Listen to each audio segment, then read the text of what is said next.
Ambassador Elena Vasquez stood alone in the great hall of Tyrol Prime. The room was enormous, built for creatures far larger than humans. Crystal pillars rose toward a ceiling so high it disappeared into soft blue light. Around her, in seats carved from living stone, sat the representatives of 12 alien species. They were the rulers of the galaxy. They called themselves the Galactic Concord. Elena was 53 years old. She had gray streaks in her black hair and lines around her eyes from years of difficult negotiations. She had spent her entire career trying to earn humanity a place among the stars. Today, she knew she had failed. The High Speaker, an Ormdai elder named Celestris, floated at the center of the chamber. The Ormdai had no solid bodies. They were beings of light and ancient thought, older than most stars. When Celestris spoke, his voice came from everywhere at once. "The vote is complete," Celestris announced. Amendment 1142 passes with full agreement. The species known as humanity is forbidden from constructing any vessel of Dreadnought class or higher. This law takes effect immediately. Elena felt her heart sink, but she kept her face calm. She had learned long ago to never show weakness before the Concord. "May I ask why?" she said, keeping her voice steady. From the upper seats, a clicking sound echoed through the chamber. It came from Vrethkai, the Inspector General of the Kethra Enforcement Fleet. The Kethra were insect-like creatures with hard black shells and many eyes. They served as the Concord's police force. Vrethkai was their leader, and he had never hidden his dislike of humans. "You may ask, Ambassador," Vrethkai said. His voice was cold and sharp, like metal scraping against metal. "Your species is young. You have been in space for only 200 years. In that time, you have fought 17 wars among yourselves. You spread across the stars faster than any species in recorded history. You breed quickly. You think quickly. You act without patience." He leaned forward, his many eyes reflecting Elena's image back at her. "You are dangerous," he continued. "Not because you are strong, but because you are unpredictable. The Concord has maintained peace for 50,000 years. We will not allow a young and reckless species to threaten that peace with weapons of mass destruction." Elena wanted to argue. She wanted to remind them that humans had never attacked any Concord species. She wanted to point out that it was the Concord who had failed to protect human colonies when the Harrow Swarm attacked.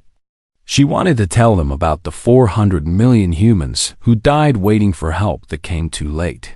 But she said nothing. She had learned that the Concord did not listen to humans. They only watched them like adults watching children play with fire. "The decision is final," Celestris said. "This session is closed." Elena turned and walked out of the great hall. Her footsteps echoed in the silence. No one said goodbye. 6 hours later, she was aboard a transport ship heading back to Earth. She sat alone in her cabin, staring out the window at the endless stars. Her communicator buzzed. She picked it up and saw the face of Admiral Marcus Cole. Marcus was 60 years old, with a shaved head and a scar running down the left side of his face. He had earned that scar fighting the Harrow Swarm 20 years ago, when he was just a captain. He had saved 3 colony ships full of refugees while Concord vessels watched from a safe distance. "I watched the vote," Marcus said. His voice was quiet, but Elena could hear the anger beneath it. "They didn't even pretend to consider our arguments." "They never do," Elena replied. "To them, we're children. Dangerous children who need to be controlled." Marcus was silent for a moment. Behind him, Elena could see the command center of the Earth Defense Fleet. Officers moved between stations, monitoring the vast network of satellites and patrol ships that protected humanity's homeworld. "When the swarm hit our colonies," Marcus said slowly, "we sent emergency signals to every Concord species within range. We begged for help. Do you remember what they told us?" Elena remembered. She would never forget. They said our colonies were in a low-priority zone, she said. They said they would send assistance when resources became available. 6 months, Marcus said. It took them 6 months to send a single ship.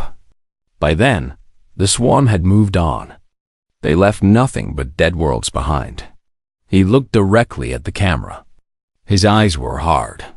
I made a promise to myself that day, he continued. I promised that humanity would never again depend on others for survival. I promised that we would build the power to protect ourselves, no matter what laws we had to break. Elena felt a chill run down her spine. Marcus, what are you saying? I'm saying that Amendment 1142 changes nothing. We started construction 3 years ago, the moment we learned the vote was coming. Deep beneath the ice of Europa, we have built a shipyard that does not exist on any official record. And in that shipyard, we are building something the Concord fears more than anything else. Elena stared at him. A dreadnought. 3 of them, Marcus said. The first one is already halfway complete. We call her the Defiance. If they find out, they won't find out. We have taken every precaution. Our best engineers, our most loyal officers, our most advanced technology, all of it hidden beneath a moon of ice and silence. Elena closed her eyes. She thought about the Great Hall on Tyrol Prime. She thought about Vrethkai's cold voice and Celestrus's distant judgment. She thought about the millions of humans who had died while the galaxy watched. This could start a war, she said. No, Marcus replied. A war is coming whether we build these ships or not. The Harrow Swarm is still out there, growing stronger. And when they return, the Concord will abandon us again. They will let humanity burn while they protect their own worlds.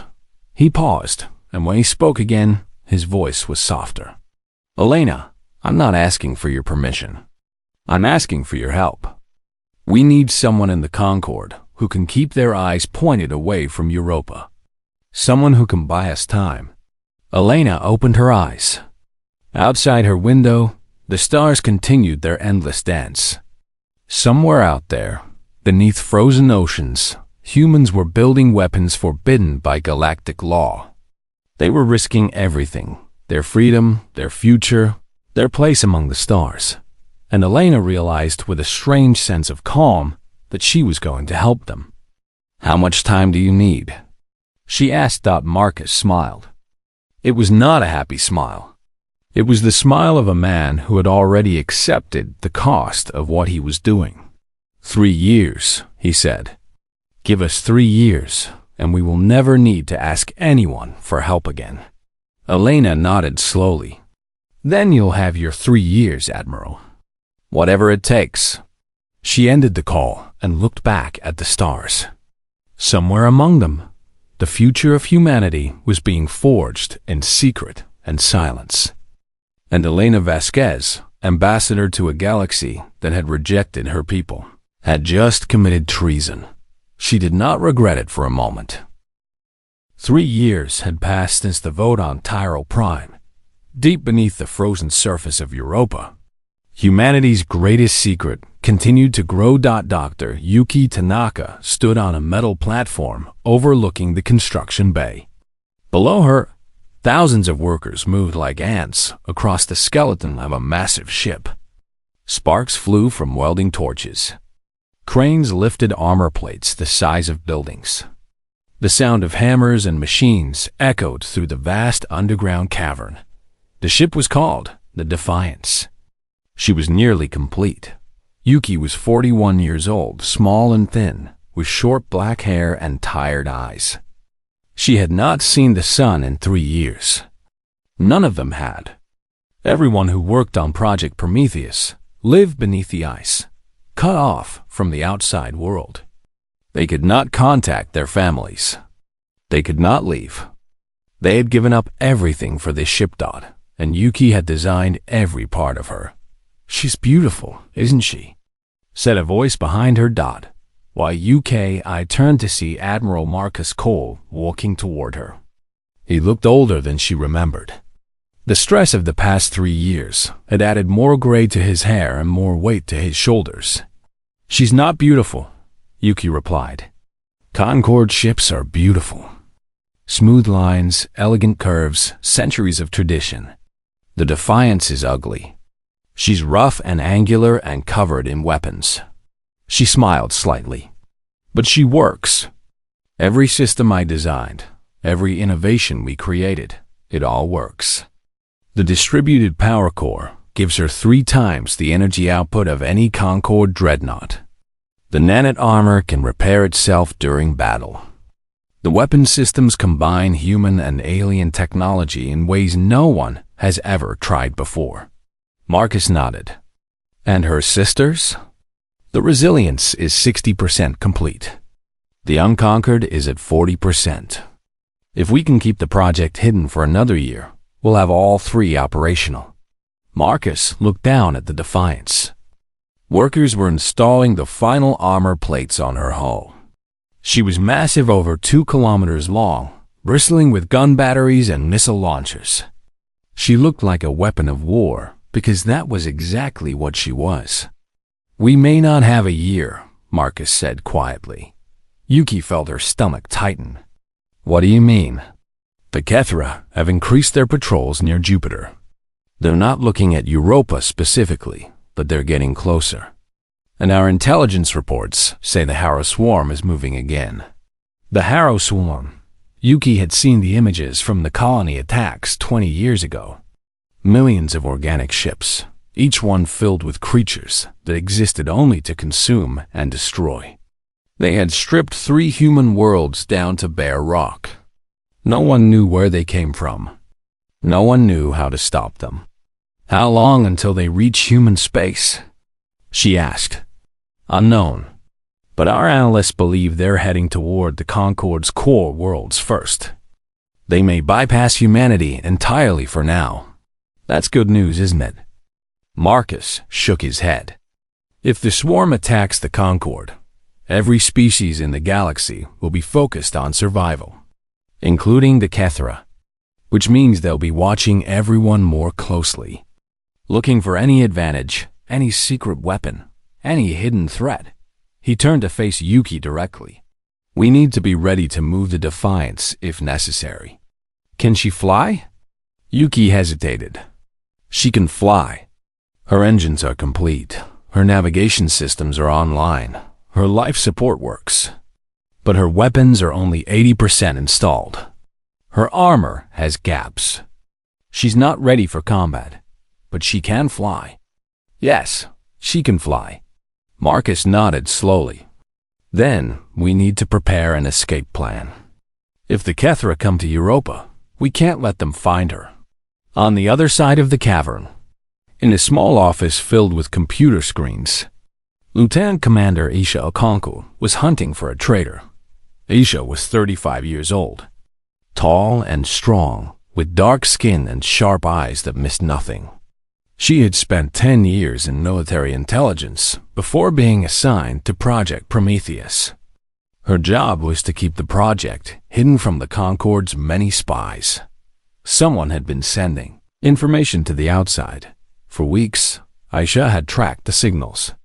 They were clever hidden inside normal communications, buried in routine data transfers.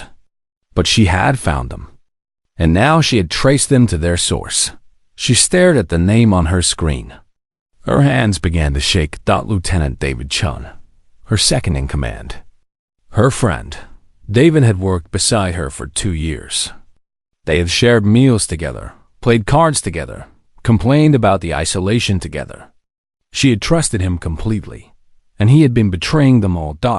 Aisha stood up and walked out of her office. She found David in the communication center, monitoring signals as he did every day. He looked up when she entered and smiled. "Aisha, I was just about to call you. There's some strange activity on the Kethra patrol frequencies. They might be—" "Stop," Aisha said. Her voice was cold. David's smile faded. "What's wrong?" "I know what you've been doing, David. I found the hidden signals. I traced them back to your terminal." David's face went pale.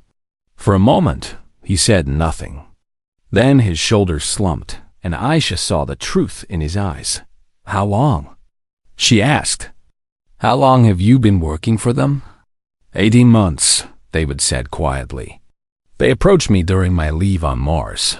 They said they just wanted to make sure humanity wasn't doing anything dangerous. They said they were trying to protect us." "Protect us?" "You've been sending them information about our defenses, our schedules, our security systems. I never told them about the ships," David said quickly. "I swear, Asha, I never told them about the Defiance. I thought I could control what they learned. I thought I could feed them just enough to keep them satisfied without revealing anything important." Aisha stared at him. She wanted to believe him. She wanted to believe that her friend had not destroyed everything they had worked for. Then the alarm started. Red lights flashed across every screen in the communication center. A warning siren echoed through the cavern. Aisha grabbed the nearest console and pulled up the external sensors. Her blood went cold. A Kethra fleet had arrived at Europa. 12 warships, including the massive command vessel of Inspector General Vrethkai himself. They were descending through the moon's thin atmosphere, heading directly toward the ice fields above the shipyard. "They're demanding full access to all human facilities on Europa," said a voice over the intercom. "They say they have evidence of illegal construction. They're giving us 1 hour to open our doors." Asiya looked at David. He was crying. "I'm sorry," he whispered. "I didn't tell them everything, but I must have told them enough." Asha turned and ran toward the command center. Behind her, the alarms continued to scream. Above her, 12 enemy warships waited for answers, and in the construction bay, the Defiance sat unfinished, trapped beneath miles of ice, with nowhere to run. Admiral Marcus Cole stood in the command center as chaos erupted around him. Officers shouted into communicators. Screens flashed with warnings. The countdown clock on the main display showed 53 minutes until the Kethra deadline expired. How did they find us? Someone demanded. "It doesn't matter," Marcus said. His voice was calm, but his mind was racing. "What matters is what we do now." Dr. Yuki Tanaka burst through the doors, breathing hard. "Admiral, we can't let them find the Defiance. If they see what we've built, they'll have all the proof they need. The Concorde will send 100 ships. They'll take Earth itself." "I know," Marcus said. "Can we destroy her?" The room went silent. Yuki stared at him with horror. "Destroy 3 years of work? Destroy our only hope? If it means protecting Earth, yes." Yuki closed her eyes. She thought about the thousands of workers who had sacrificed years of their lives. She thought about the families they had left behind, the sunlight they had given up, the futures they had traded for this dream. Then she opened her eyes, and they were filled with determination. "There's another way," she said. "Europa has a subsurface ocean liquid water beneath the ice. It connects to the far side of the moon through a series of underwater caves. If we can move the Defiance through the ocean, we can launch her from the opposite hemisphere while the Kethra search for us here." Marcus frowned. "Has this ever been done before?" "No. The pressure at those depths is incredible. One mistake, one crack in the hull, and the water would crush the ship like paper. But the Defiance was built strong. Her armor was designed to survive weapons fire. It might survive the ocean. Might. It's our only chance, Admiral." Marcus looked at the countdown clock. 48 minutes. "Do it," he said. The next hour was the longest of Yuki Tanaka's life. She stood on the bridge of the Defiance as the ship descended into Europa's dark ocean. Around her, a skeleton crew of 50 volunteers operated the essential systems. They had left everything behind, every comfort, every possession, every guarantee of survival. The water outside was black. No light reached these depths. The only illumination came from the ship's own running lights, which cast pale circles against the endless darkness. "Pressure is increasing," reported the navigation officer. "Hull stress at 15%. "Hold course," Yuki said. "Stay within the safe corridors. The cave should widen ahead." On the surface, Asha Okonkwo was leading the Kethra on a careful dance. She had divided her team into groups. Some created false evidence of mining operations. Others opened decoy tunnels that led nowhere. She herself greeted Inspector General Vrethkai at the main entrance, wearing her most innocent smile. "Welcome to Europa Station, Inspector General," she said. "We're honored by your visit. How can we assist the Concord today?" Vrethkai's many eyes studied her with cold suspicion. His shell gleamed under the artificial lights. "We have received reports of unusual energy readings from this moon," he said. "Construction signatures that do not match your registered facilities." "Energy readings?" Aisha pretended to look confused. "We're a mining station, Inspector General. We extract minerals from the ice. That requires significant power. Perhaps your sensors detected our drilling equipment?" Vrethkai clicked his mandibles, a sign of annoyance among the Kethra. "We will see. My teams will inspect every chamber, every tunnel, every system. If you have nothing to hide, you have nothing to fear." "Of course," Aisha said. "We have nothing to hide at all." She led him into the complex, following a route that took them far from the real shipyard. Behind them, the countdown continued. In the ocean depths, the Defiance groaned. "Hull stress at 40%, the navigation officer called out. His voice was tight with fear. "We're approaching the narrowest section of the cave system." Yuki watched the sensors as rock walls closed in around them. The ship was enormous, never designed to fly through underground passages. One wrong turn, one collision with the stone, and they would all die in the crushing darkness. "Reduce speed by half," she ordered. "Activate the forward sensors. I want to see every obstacle before we reach it." The ship slowed. On the screens, the cave walls appeared in ghostly green outlines. They were close, so close that Yuki could have reached out and touched them if there had been a window. "Contact ahead," the sensor officer said. "The cave narrows to a passage barely wider than our hull." "Can we fit?" "Unknown. The margin is less than 10 meters on each side." Yuki felt sweat running down her back. 10 meters. The length of a small room. That was all the space they had between survival and destruction. "Continue forward," she said. "Take it slow. If we stop now, we'll never make it in time." The Defiance crept through the passage. Metal scraped against rock. The ship shuddered. Warning lights flashed across every console. "Hull breach on deck 7.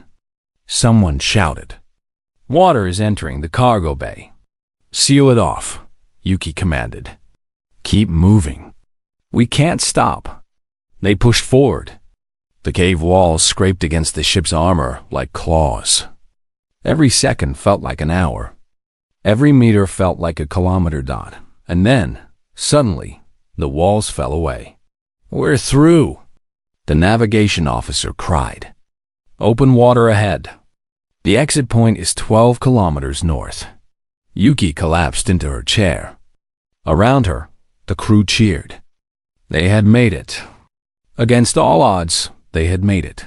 On the surface, Vrethkai stood in an empty cavern, staring at walls of bare ice. "Your reports indicated massive energy consumption in this sector," he said to Aisha. "Where is the source?" Aisha shrugged. "We had a geothermal tap here last year. It failed. We sealed off the chamber and moved operations elsewhere. Perhaps your sensors detected residual heat signatures?" Vrethkai's eyes narrowed. He knew something was wrong. Aisha could see it in the way he held himself, the way his claws twitched at his sides. Then his communicator buzzed. He answered it, listened for a moment, and his entire posture changed. Inspector General? Asha asked. The Harrow Swarm, Rethkai said. They have entered Concord space. The High Council has ordered all enforcement fleets to return immediately. He turned to face her. His eyes burned with frustrated anger. This inspection is suspended. But we will return, Commander. Whatever you are hiding here, we will find it.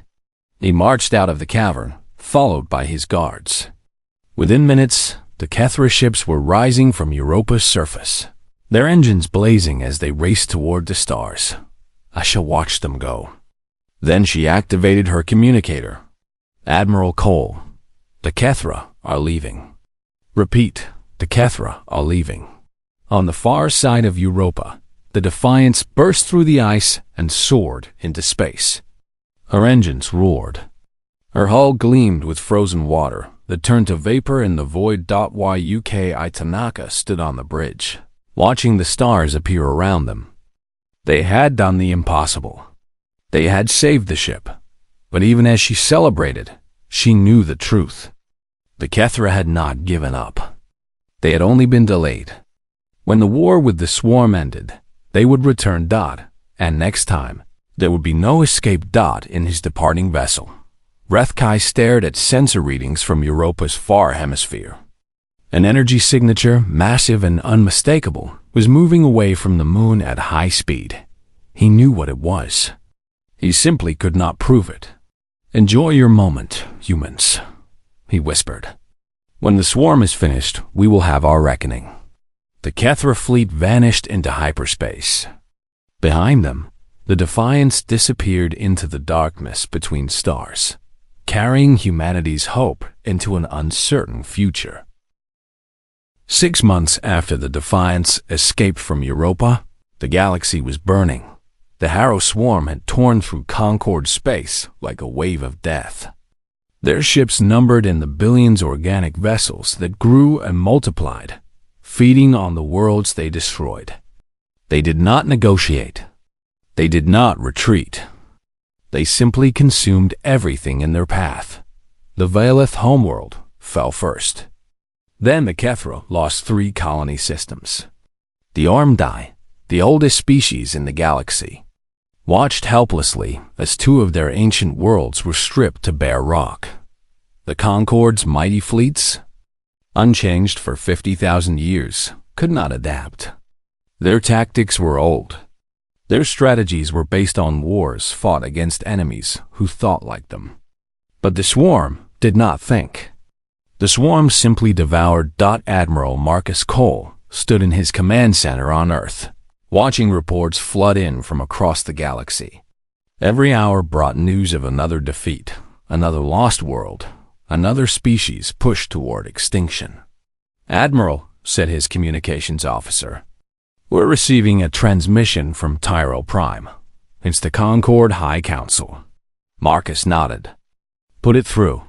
The holographic image of Celestris, the Ormdai Elder, appeared before him. But the ancient being no longer looked wise and powerful. He looked afraid. Admiral Cole, Celestris said, the Concord requires humanity's assistance. Marcus kept his face neutral. I'm surprised, High Speaker. I was told that humanity was too young and dangerous to be trusted with real responsibility. The situation has changed. Our fleets are failing. Our worlds are falling. We need every ship, every soldier, every weapon we can gather. The Harrow Swarm is heading toward the Volantis Corridor, the last defensive position before the Concord's core worlds. If we cannot stop them there, everything is lost. And what do you offer in return for our help? Celestris hesitated. It was clear that asking for human assistance was painful for him. But desperation had stripped away his pride. If humanity helps us win this war, he said slowly, the Concord will recognize your species as full equals. All restrictions will be lifted, including Amendment 1142. Marcus smiled. It was not a kind smile. High Speaker, Amendment 1142 no longer matters. We stopped following your laws 3 years ago. He pressed a button on his console. The holographic image shifted to show three massive warships emerging from hidden positions across human space. The Defiance, the Resilience, the Unconquered. Three dreadnoughts that should not exist. Celestra stared at the image. His light flickered with shock. "You built them anyway," he whispered. "Despite our laws, despite our warnings, you built them anyway." "Yes," Marcus said. "And now those ships are the only things standing between the swarm and total destruction. So here are my terms, High Speaker. Humanity will fight at Volantis, but we will fight as allies, not servants. Our ships will follow our orders, using our tactics. And when this war is over, humanity will take its rightful place on the High Council, not because you gave it to us, but because we earned it." Celestris was silent for a long moment. Then he nodded, agreed. 2 weeks later, the combined fleet of the Galactic Concord gathered at the Volantis corridor. It was the largest force ever assembled in galactic history. Thousands of ships from every species, stretching across millions of kilometers of space. But the swarm was larger. They came like a living storm. Billions of organic vessels, darkening the stars. Their weapons fired beams of concentrated acid that melted through the strongest armor. Their ships rammed into enemy vessels and released boarding creatures that killed everyone inside. Captain Yuki Tanaka stood on the bridge of the Defiance, watching the battle unfold on her screens. The elegant Concorde ships were dying by the dozens. Their commanders froze when their tactics failed, unable to adapt to an enemy that fought without rules. "Captain," said her tactical officer, "the Concorde flagship is requesting our assistance. Their shields are failing." Yuki studied the battlefield. The Concorde ships were fighting the way they had always fought, forming neat lines, following predetermined patterns. They were being slaughtered. "Open a channel to the Resilience and the Unconquered," she ordered. "Tell them we're doing this our way." "What way is that, Captain?" Yuki smiled grimly. "The human way." The three dreadnoughts broke formation and dove into the heart of the swarm. They moved nothing like the Concorde vessels, not elegant, not careful, not controlled. They were wild. They were aggressive. They were reckless. The Defiance's weapons fired in every direction, creating walls of destruction that vaporized thousands of swarm vessels. When enemy ships tried to ram her, she rotated her hull and let them crash against her reinforced armor. When acid beams hit her, the nanite systems repaired the damage within seconds. I pushed her ship harder than any Concorde captain would have dared. She flew through debris fields that should have torn her apart. She targeted the densest clusters of enemy vessels, knowing that any normal ship would be overwhelmed. But the Defiance was not a normal ship. She was a human ship, built by people who had learned that survival required sacrifice. "Enemy formation breaking," her tactical officer shouted. "They're trying to retreat." Across the battlefield, the impossible was happening.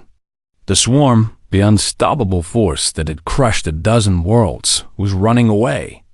The three human dreadnoughts had done what the entire Concorde fleet could not. They had made the swarm afraid. On the Concorde flagship, Celestris watched in amazement as the enemy retreated.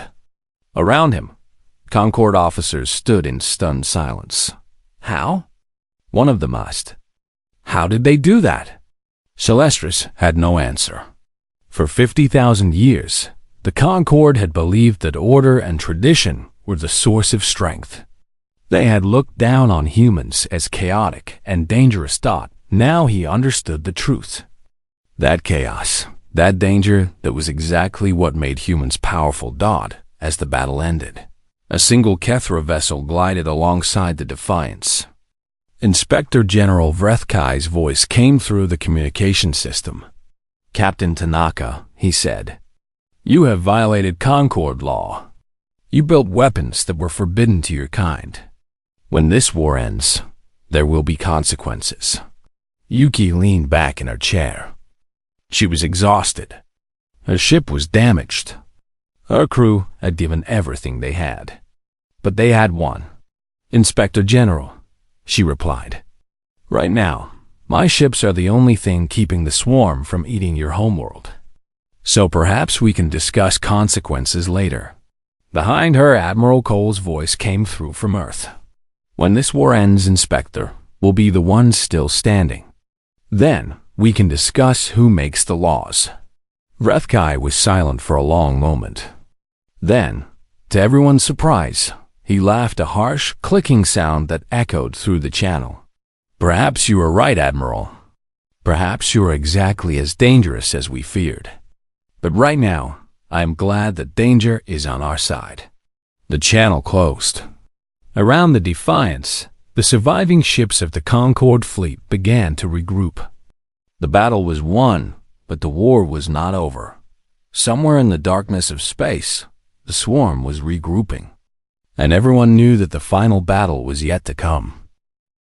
The victory at Volantis bought the galaxy time, but everyone knew it was not enough. Intelligence reports confirmed what scientists had long suspected. The Harrow Swarm was not just an invasion force. It was a single organism, controlled by a queen mind at the center of a distant, nightmarish world. Killed the queen, and the swarm would die with her. Admiral Marcus Cole stood before the combined war council representatives from every surviving Concorde species. The holographic display showed a world at the edge of the galaxy, wrapped in layers of organic matter and protected by billions of swarm vessels.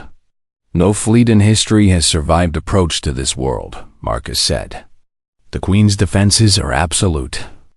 Any ship that gets close is torn apart before it can fire a weapon. Then, what do you propose? Asked Chalestris. One ship, Marcus replied. Small enough to slip through the defenses.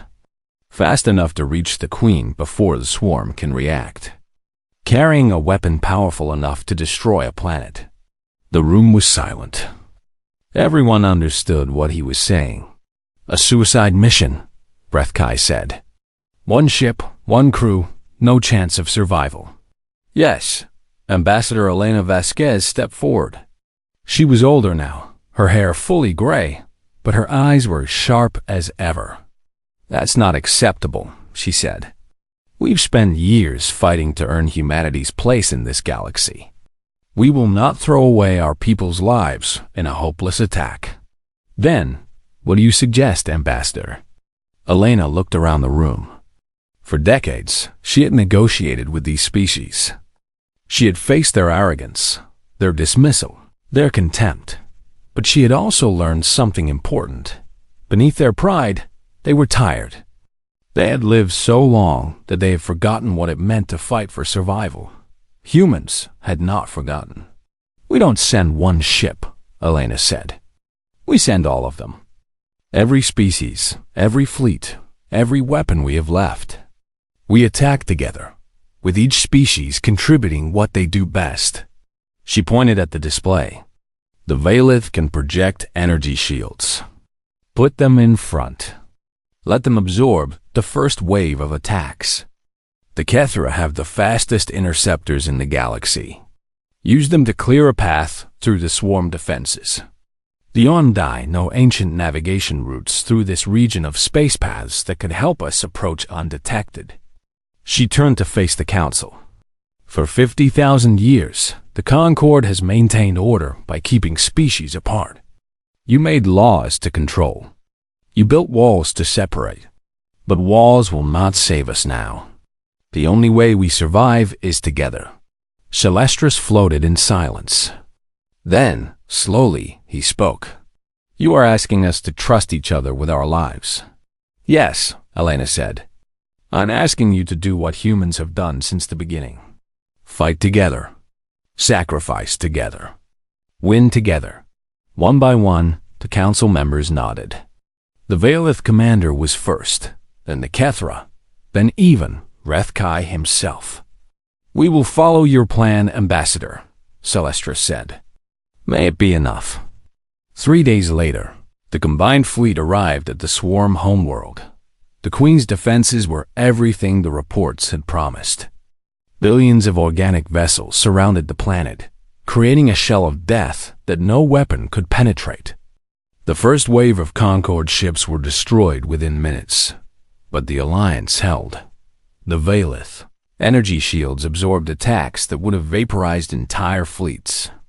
The Kethra interceptors cut through the swarm like knives, creating narrow channels of safety. The Ondai navigators guided ships through paths that the enemy could not predict. And at the center of the formation, the 3 human dreadnoughts pushed forward. Captain Yuki Tanaka stood on the bridge of the Defiance as enemy fire slammed into her ship from every direction. The armor was failing. The weapons were overheating. Crew members died at their stations, but their replacements stepped forward without hesitation. Navigation, Yuki called out. Distance to target? 50,000 kilometers, Captain. We're almost through the outer defenses. Push forward. Maximum speed. The Defiance surged ahead, leaving her sister ships behind to cover her escape.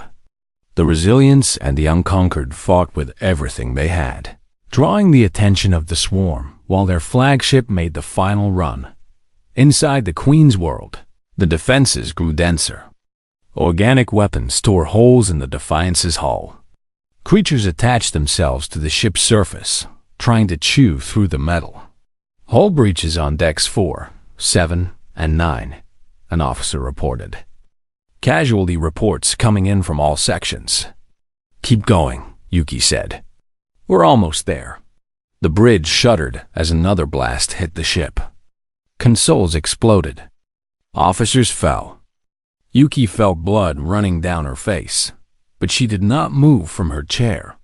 Captain, said her communications officer, the Defiance cannot survive another 5 minutes of this. She doesn't need to survive, Yuki replied. She just needs to reach the target. Through the view screen, she could see it now.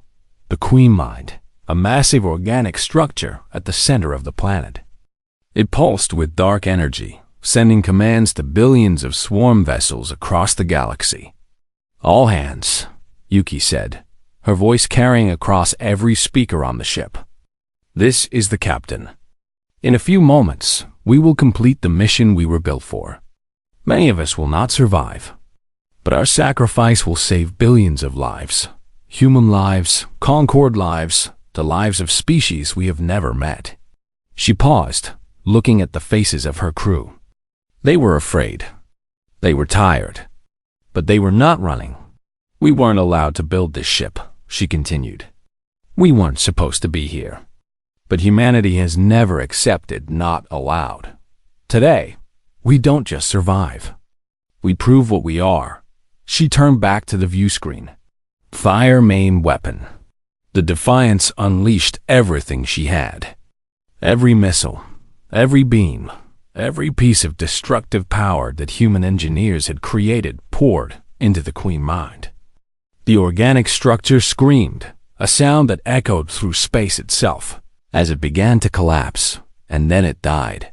Across the galaxy, the effect was immediate. Swarm vessels stopped moving. Swarm creatures fell silent.